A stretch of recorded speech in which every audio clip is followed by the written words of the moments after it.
Matagumpay na isinagawa ng Philippine National Police ang closing and awarding ceremonies ng 2026 PNP Summer Sports Training and Recreational Program sa Camp Crame nito lamang ikadalawa ng Hunyo bilang pagtatapos ng 5 linggong pagsasanay at mga gawaing pampalakasan na nilahukan ng mga kapulisan at ng kanilang mga dependents.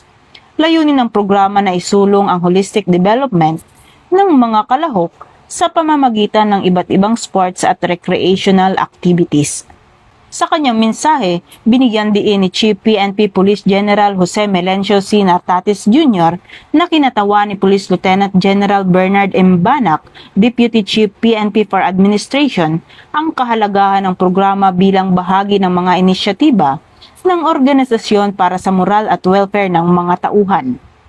Ayon sa mensahe ng PNP Chief, mahalagang mapanatili hindi lamang ang kahusayan ng mga kapulisan sa kanilang tungkulin sa paglilingkod sa bayan, kundi maging ang matibay na ugnayan ng kanilang mga pamilya at ang paghubog sa kanilang mga anak at dependents.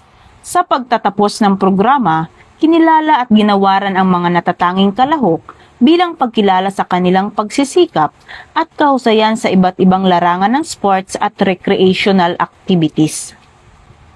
Pinagtibay rin ng aktibidad ang PNP Focused Agenda sa personal moral and welfare na nagbibigay diin na ang kapakanan ng mga tauhan at ng kanilang pamilya ay mahalagang salik sa pagpapanatili ng kahusayan at kahandaan ng organisasyon sa pagtupad sa adhikaing bagong PNP para sa bagong Pilipinas, serbisyong mabilis, tapat at nararamdaman.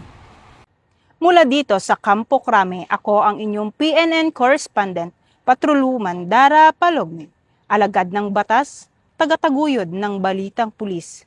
Ito ang bagong PNP para sa bagong Pilipinas, serbisyong mabilis, tapat at nararamdaman.